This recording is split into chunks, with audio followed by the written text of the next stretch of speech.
તો ગ્રામ પંચાયતની ચૂંટણીને લઈ હવે બનાસકાંઠા જિલ્લામાં રાજકારણ ગરમાયું છે। વડગામના હસનપુરાના ગ્રામજનોએ ગ્રામ પંચાયતની ચૂંટણીનો બહિષ્કાર કરવાની ચીમકી ઉચ્ચારી। ગ્રામજનોનો આરોપ છે કે છેલ્લી 3 ટર્મથી સરપંચની સીટ સામાજિક અને શૈક્ષણિક રીતે પછાત વર્ગને ફાળવવામાં આવે છે। જો કે ગામમાં સામાજિક અને શૈક્ષણિક રીતે પછાત વર્ગના નાગરિકોનું એક જ ઘર છે। ગામમાં મુખ્યત્વે મુસ્લિમ અને દલિત સમાજના લોકો વસવાટ કરે છે, પરંતુ તેમ છતાં આ સીટ બદલાઈ નથી। ગામમાં વોર્ડ નંબર 1માં અનુસૂચિત આદિજાતિની સીટ છે।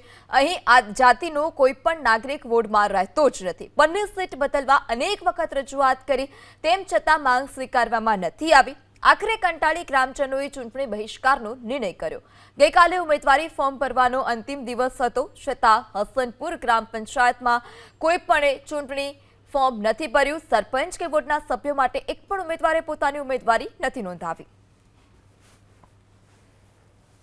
એક જ કોમ્યુનિટીને રિપીટ કરવામાં આવી છે, જેમના સમગ્ર ગામમાં 2 જ ઘર છે।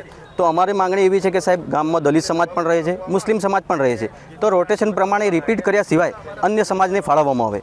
અમારી બીજી માંગણી છે કે વોર્ડ નંબર 1માં અનુસૂચિત આદિજાતિના વ્યક્તિ જે છેલ્લા 17 વર્ષથી ગામમાં નથી અને એનું નામ મતદાર યાદીમાં બોલે છે, જેના કારણે આ સીટ ખાલી પડી રહે છે અને સમરસતાનો લાભ આપણના ગામને મળતો નથી।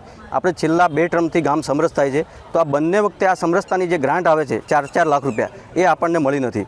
તો સાહેબ, આ નામ કેન્સલ કરવામાં આવે, જેથી આપણને ગામને સમરસતાનો લાભ મળે અને ગામમાં કંઈક આનો વિકાસ થાય। જે અમારા ગામમાં સરપંચની સીટ માટે SEBCની જે સીટ આવે છે, જે વારંવાર રિપીટ થાય છે છેલ્લા 2 ટર્મથી, તો અમારા ગામમાં 80% મુસ્લિમ માઇનોરિટી તથા 10% દલિત સમાજના વર્ગના રહે છે।